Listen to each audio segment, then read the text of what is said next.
Hello, welcome. If you're new here, my name is Fiona. I am an artist, and today I'm going to be showing you all of the art that I made throughout my fine art degree. Technically, not really, because I'm actually still studying. If you don't already know, this year I'm doing honours. It's like an optional 4th year, and it's a year-long project where you do a thesis paper and a major body of work. So I'm not including my honours work in this video, mostly because I'm still doing that as we speak, but also because that would probably just be too much. There's a lot of work that I'm making for honours, and I could make a whole separate video just for that. In fact, I probably will.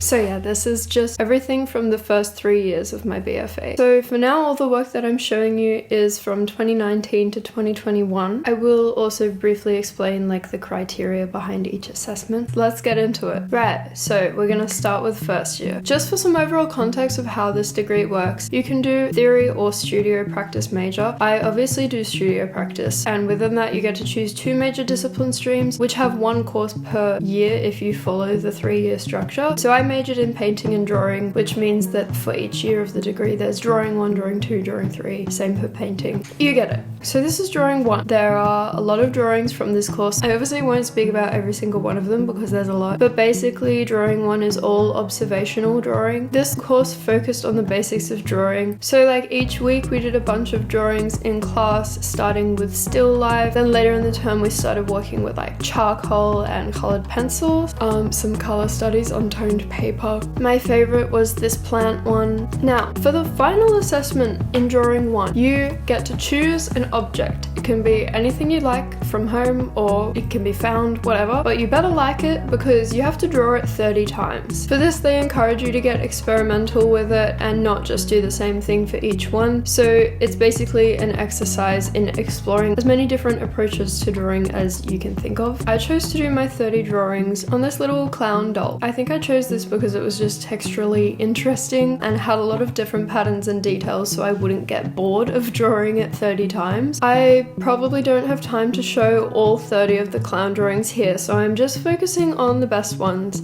I actually really enjoyed this project. It was kind of fun watching how increasingly experimental they got as I was running out of ideas. I just started off with like graphite drawings for the first few from a few different angles. I did some different pen techniques like cross-hatching, one line. I did charcoal, I did a contour line one. I did an embroidered one on fabric, which was fun. I started using different wet mediums like ink and coffee. I did soft pastel on toned paper. I think I did this one with my left hand.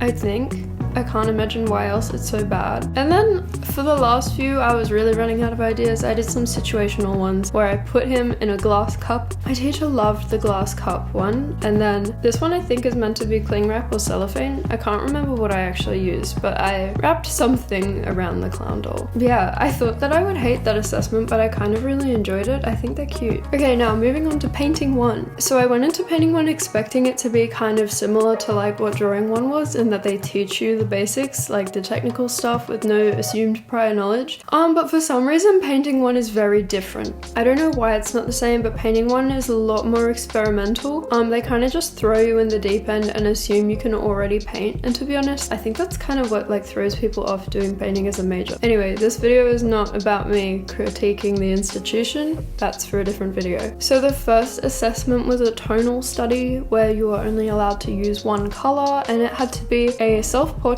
that we had to paint upside down. This is the kind of thing where they just kind of assume that you know how to draw faces to begin with, because I think figurative painting goes hand in hand with a drawing practice. Like, it's a lot harder to make figurative paintings if you don't know how to draw or sketch it out. I think this is the only acrylic painting that I made throughout my whole degree. I hate painting in acrylics. Since I've been painting seriously, it's always been oils. For my year 12 major work, I did oils, and I have never looked back. They just made us do this in acrylic because it's first year. Acrylic is like the worst type of paint in my opinion. It's just not pleasant to paint with. Sorry, that was a bit of a detour. Anyway, so for the second assessment for painting 1, there was a focus on abstraction, and for the actual assessment we had to make a collage, like a physical collage. You had to make 2 abstract paintings referencing the collage that you made, and they had to be 2 separate approaches to abstraction. So one was reductive and one was expansive. This is my reductive one. It's actually behind behind me, if you haven't already noticed, I sort of just took a photo of the collage that I made and then swirled it around in Photoshop and did that. And it sounds weird that I made that in Photoshop, but I'm not good at painting without a reference, even if it's just like that. I have to look at something. And then for my expansive one, I still really like this painting to this day. It was just really fun, and I would love to do this at like a really large scale at some point in the future. This one I kind of just freestyled it. This was the first time that I used unstretched or loose canvas, which, as you'll see, I did this a lot throughout my degree. I also wanted to explore incorporating different materials into the painting, so I was doing some embroidered elements. Then I had the idea to make these little bits out of polymer clay. I put holes in them, sort of like buttons, so I could stitch them onto the canvas. I still really enjoy this piece. In first year, I also did printmaking 1 as an elective because I wasn't sure yet which 2 streams I would be choosing, so I used one of my free electives to do a 3rd practical course, just in case I liked that more. I did really enjoy printmaking, but I didn't continue it as a major. I did do another printmaking course as another elective later on, so I guess it was kind of like a minor, even though we don't really have those officially. So we started off with screen printing for the first half of the course, and the first assessment was about using organic patterns. I kind of hated these a lot. The whole process of screen printing I found really tedious. I do screen printing at home to make the shirts that I sell in my shop, where I cut a stencil into acetate, but the process of like actually screen printing properly, like putting the film stuff or whatever it's called on the screen and like the chemicals to get it off and stuff, it was so tedious that kind of just put me off screen printing. Like I wanted nothing to do with it after that. But the second half of the course I really enjoyed. So the criteria for the second assessment was that we had to make 8 prints using matrix-based techniques, which just means printing techniques that use a block or a plate to make prints. These prints had to fit the theme spatial relationships, which was kind of vague and could be interpreted pretty loosely, which is definitely what I did. So I came up with this series of heads that each just had something different and unusual going on with them. I didn't even know if that fit the criteria, but apparently it was good. So there were 5 main techniques that we had to do at least 1 of each, but the remaining 3 was up to us which ones we chose to do extras of. So this candle head is a monotype print. This is my least favorite. It came out a lot more faint than I intended, and I just lost a lot of the detail. I just don't think it looks very good, but that's okay.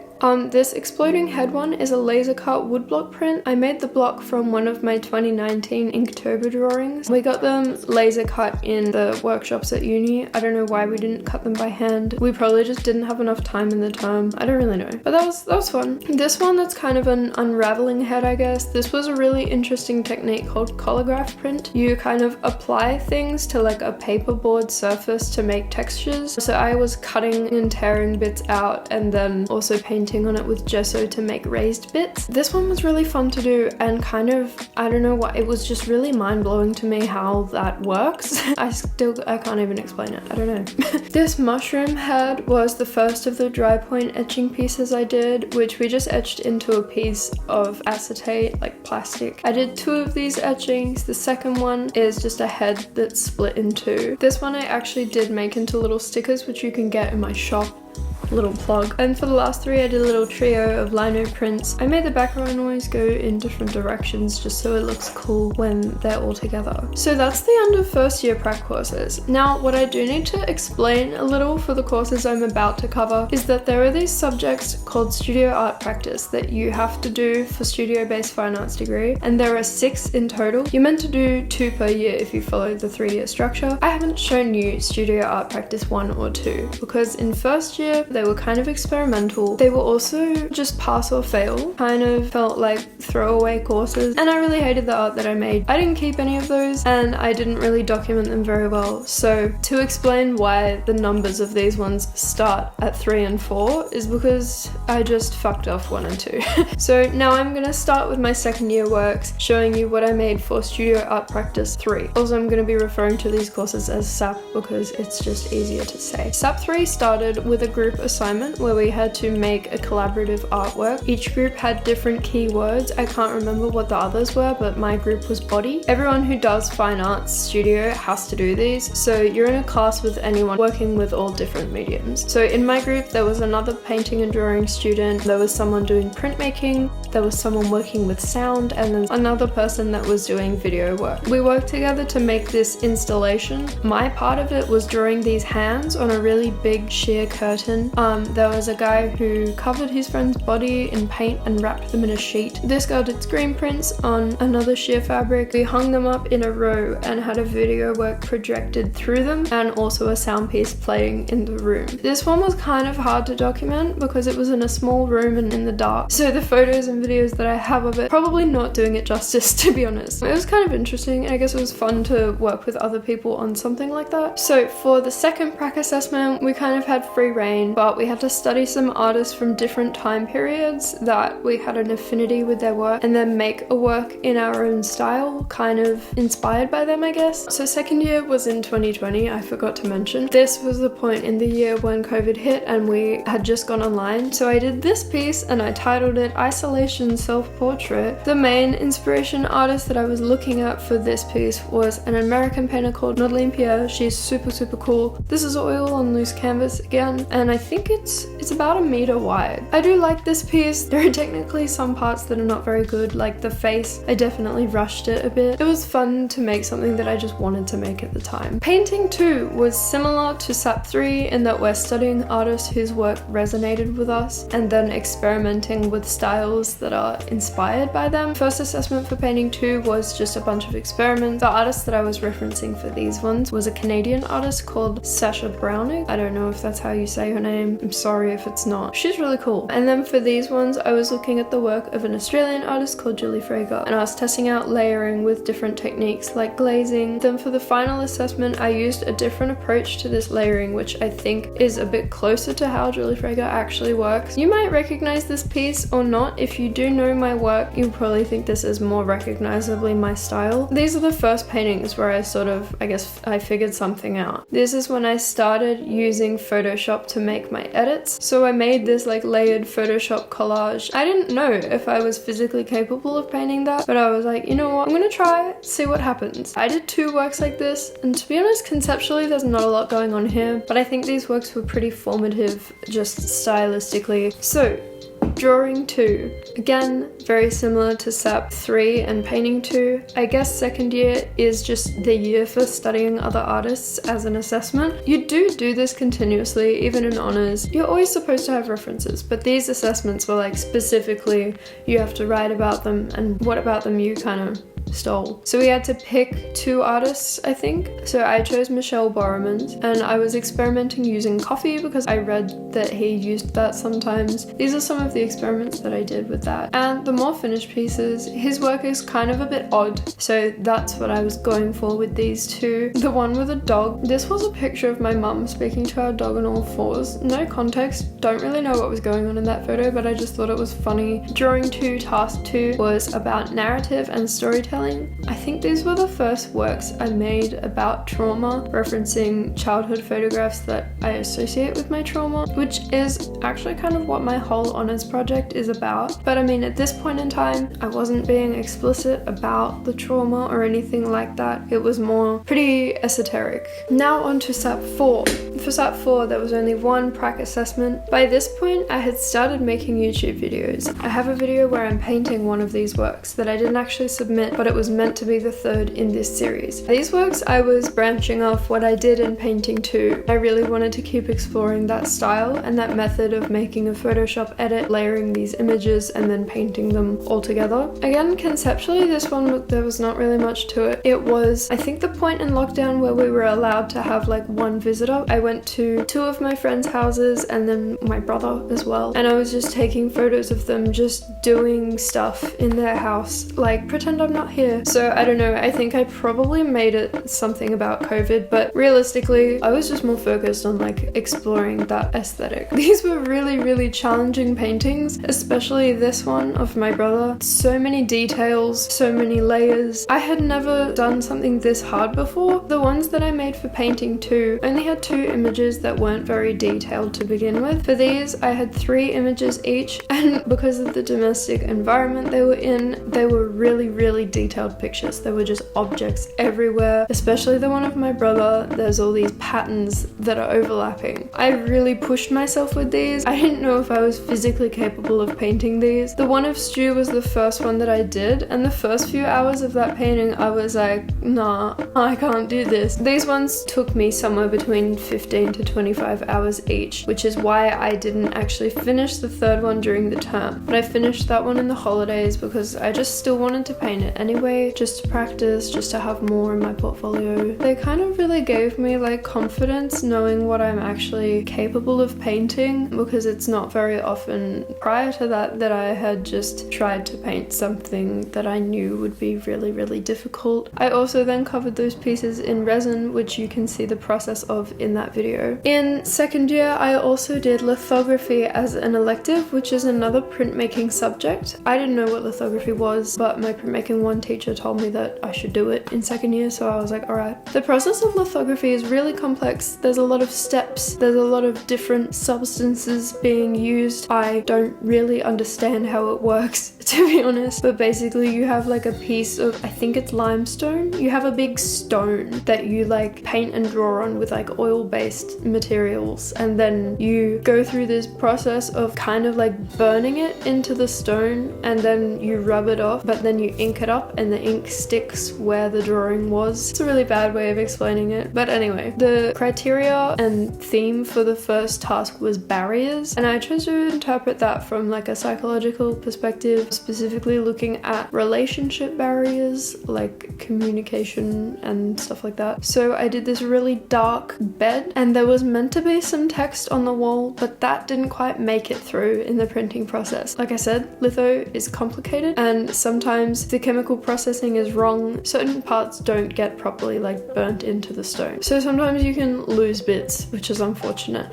and I can't remember exactly what the text was meant to say, but it was something to do with communication barriers and relationships. The second assessment was to combine lithography with another medium. So this one I did on fabric. I brought back what I did in painting 1 with the clay and the thread, and I just made this abstract work. It kind of looks like a rock formation. I think I was looking at reference photos of like caves and stuff. I can't remember why. I think I was just into caves at the time. Yeah.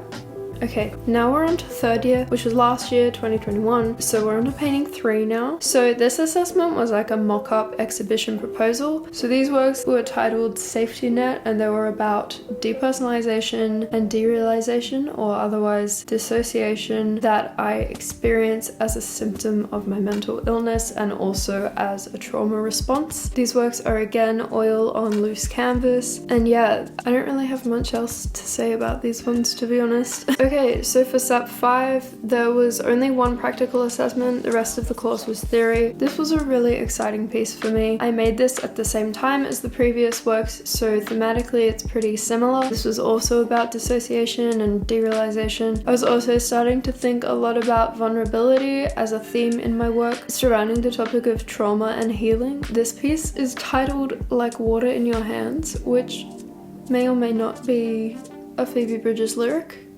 It was 115 centimeters by 90, which is pretty big. The painting behind me is a meter tall for reference, so it was a little bit bigger than that. This is also the first time that I did punch needle embroidery as part of my work for uni. You might have seen on my Instagram, I made a little rug around the same time. I was just really getting into the punch needle embroidery, but I started exploring. I learned how to do that for this work. I liked how I did the embroidery in first year painting, and I wanted to bring that back, but like at a bigger scale and like more surface area instead of just like line work. And of course I had seen a lot of punch needle stuff online, and I was like, yeah, I think I could do that. So I made these patches and then stitched them onto the canvas. It didn't really add much to the actual like concept. It was just like an aesthetic material thing that I wanted to explore. I just wanted to try it. I really love this work. The original of this one has been sold, but I did make prints of it and they are still available in my shop. Okay, drawing 3. So at this point in 2021, we were in lockdown again, and I did vlog this term of uni. I think this was my first studio vlog that I ever did, so you may have seen these works before. The first assessment was all about experimentation with different methods and materials and aesthetics, just making you think about possible future trajectories for your drawing practice. I did these experiments using mixed media like wash and soft pastels. I also tried photo transfers for the first time. They didn't really actually work for the first assessment, but I figured out how to do it better later. So the final assessment is what I showed in that vlog. I did this series of mixed media drawings. You might be noticing a theme here. Most of the work I made in third year was all thematically and conceptually similar, which is a good thing. Despite everything I made last year being really different approaches to art making, them being conceptually similar, I guess, is what was tying my whole practice together at the time. And my whole honors project has kind of branched off from these works about trauma. This body of work in particular, and also the ones for the next course I'm talking about, were looking at the same concept where I was exploring intimacy and the non-linear nature of healing from sexual trauma and the impact that it has on your ability to be vulnerable. I'm blocking off some bits here because there's boobs. I don't know if that's allowed in art on YouTube, but I'm just to be safe. So yeah, they were kind of mixed media. I was doing photo transfers. I was using soft pastel, graphite, gesso, and then for one of them I used tissue paper and stitching words into it. I think that's it.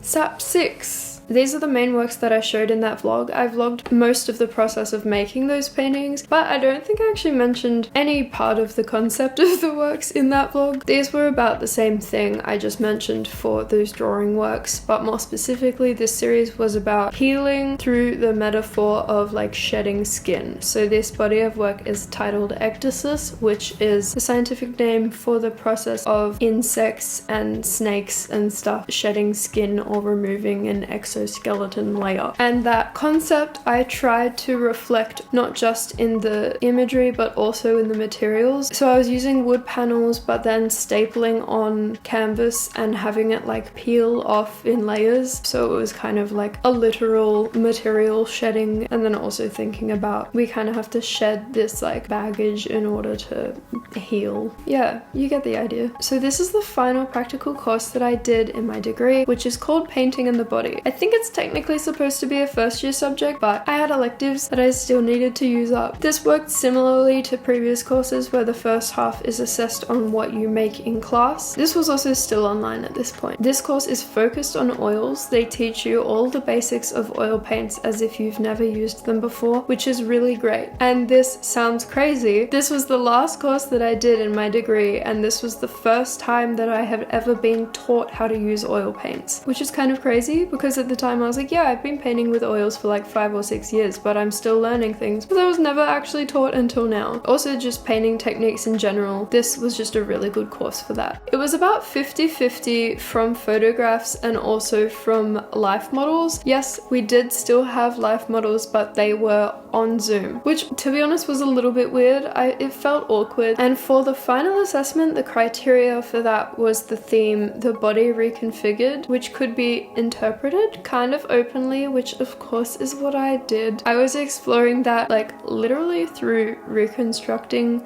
the body visually in this piece, as I do with my Photoshop collaging, but then I was also taking it from a bit of a psychological point of view. For context, I had a colonoscopy in January last year, and when I was finished, they gave me printed color photos of my insides to keep. I don't know why. I don't know what I was supposed to do with them, but I was kind of like, these could be fun to paint at some point in the future, I guess I thought. Now, given that, also some more context, some more Fiona lore, I am really not good with blood, injuries, just medical stuff in general. I have a lot of anxiety about medical things. I vomit and faint very easily at the sight of blood or even just the mention of like injuries and medical stuff. These photos didn't freak me out that much. I don't know why, but I was like, wouldn't it be funny if I painted something really gross like that just to see what happens? So I guess, yeah, I was kind of confronting my visceral reaction to blood and insides, this medical phobia. Would you believe? I actually was really into it, which is like the opposite of what I was expecting. Maybe because I made it look like way too pretty and not actually gross. I really enjoyed this painting and I wanted to keep painting stuff like that, which I have been doing if you've seen some of my more recent works. So yeah, I also did the embroidery patches on this piece. I did this piece on a wood panel, but I realized that I could actually just staple the punch needle patch to wood, so that's how I attached those to that one. I also have prints of this one in my shop as well. That's it. That was a lot to get through. If you're still with me, congratulations. Thanks for watching all the way. Like I said, I am still studying. I'm doing honors. I finished that at the end of this year, so I'll probably make a video about my whole honors project at some point, maybe at the start of next year. Like I said at the start, a lot of these works I still have, and I'm not particularly attached to any of them, so they are available for sale if you're interested. They're not listed in my shop or anything, but if you liked any of them and you would like to own them, just hit me up. You probably can have them. Like I also mentioned, I made prints of a few of those. I also have a bunch of other prints in my shop from stuff like Inktober. If this is the first time you're coming to my channel, I also make studio vlogs and I have a couple of sketchbook tour type videos up as well, so be sure to go and check those out. Go follow me on Instagram and all that stuff. I'm also on Patreon if you would like to support me there. Shout out to my patrons. I love you guys so much and I'm so appreciative of all the support. Thank you for watching. I've got to go now and actually write my honors thesis, so wish me luck with that, please.